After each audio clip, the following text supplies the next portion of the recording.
sharing this story right now because, love can look so different and so much more beautiful than the narrative or the expectation of the story that we might have of something that we want to get.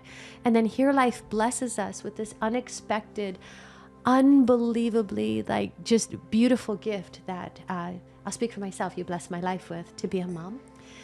And, I don't know what the word is, but the magnanimous, I don't know if that's the word, but that magnanimous gesture tone of you walking in Mary's shoes at that time and seeing that, you were only birthing our daughter, you were birthing being a mother, and that was birthing as you could see it. It was so gorgeous to watch you at that stage and to watch, all these different pieces and parts of yourself. Life is always reconfiguring within us, and every experience, I really believe is calling us to be more of our true nature or recognizing our whole self. Yeah. And I watched pregnancy as that for you. Yeah. But I wouldn't have thought of that. I think of that many times. Honey, you're selling yourself short. I wouldn't even bring it to you. It didn't occur to me. But I wouldn't have brought it to you if it wasn't your nature already. I knew that I wanted to make sure everything happened to us, that Mary knew since she'd brought this child on that she's mom too. And then I thought about, I don't want her to feel like, I worked, now what happens? This family separates and now I have no play in this child's life that she gave us the gift of sharing together. But I couldn't have done that if you didn't have the soul that you have that made me know that you and I are made of the same stuff, that you step in people's shoes all the time. And by doing that, but my favorite part of that whole experience, besides you, Mary, knowing for sure that you have unconditional love and that she's your baby as well, was when we went to the judge, because this was kind of a breakthrough in Florida, and said we want to apply for the third parent of the three of us together.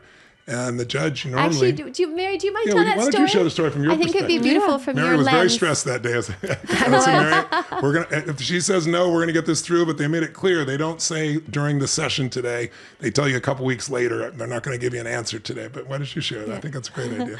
Our little one's in the window right now, just waving. Hi, sweetheart. Hi, baby. Sorry. Well, no, it's perfect, right on time out there. She's the only So we had, we went through the legal paperwork and things for the application process, and this was all during COVID. So when we got a court date, they said it was going to be through Zoom, and they came to the psych evaluation, all of us, and I was worried my wife was going to pass or not with the weirdness going on. You were too. I was too. Mary and Tony were preparing me. My wife's like, don't say anything too weird. No. And so we had this Zoom with the judge, and we're all, lined up like little ducklings on the couch, holding our best foot forward, and we've got our baby on our lap, and we're Zooming with the judge. And we're practicing, okay, we say, Your Honor, and this is what we're applying for.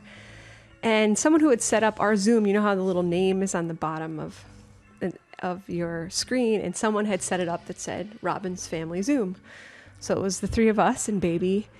And I remember the judge, almost within the first 60 seconds of her coming on, she said, she stared at us. There was a moment where she looked up and stared at us, and we're all there on the couch, and we're feeling pretty full of emotion, and this is a key moment. And then Go, Tone. No, but then what'd she say? Well, she said, I'm looking at this family right now, and I can see that you guys are a family. And so before we even she even pressed us on the questions that our lawyer told us. She'll ask you this, she'll ask you that. She could ask you anything, and I'm sweating bullets. Like, what is she going to ask us? And she felt it. She felt the love. Yes. I guess that's probably the point, is that that's the point. You could feel the love. The family was exuding that love. It wasn't about some right or wrong answer that we could give at that point. Yeah. The energy of what she saw in front of her, she said, I feel a level of love here that I rarely see in my life. And she said, so I just want you to know, well, we can discuss all the details, but we're not going to wait. I'm going to tell you right now, you guys are clearly a family. All we're doing is making it official for you right now. It was quite a celebratory day. It was. But it's the experience of love that's unmistakable when it's authentic and real. But and what Sage said, Tone, is like your creativity and caring. My favorite riffs that you ever have when you're teaching is those ones on like, it's not about money. It's creativity and caring. Yeah. Your ability to give and your, contributions and your love, it's all comes back to creativity and caring. And I don't know, that for me has been the lesson of everything you've ever taught me. Wow. That it's like, even in all different kinds of love. So even like when I'm writing a little note to my mom, it's like, how can I be more creative with this? And how can I really get through? So it's not just, if you're unmarried like me, or if it's not about that kind of love. Any dealing I have, if I'm writing to a brother or sister, an old friend, it's like I'm always saying to myself, like, creativity and caring, how can they feel my love through? Yeah. And it's the essence of what you teach everywhere. Like, get creative, get resourceful, walk in their shoes, meet them where they are. What would light them up? Yeah.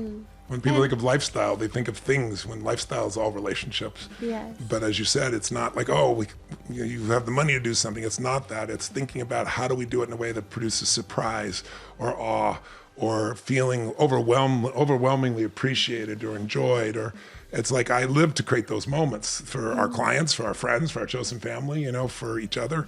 And nothing gives you more joy. I mean, in life, what gives us the lasting joy, not the temporary energy of excitement.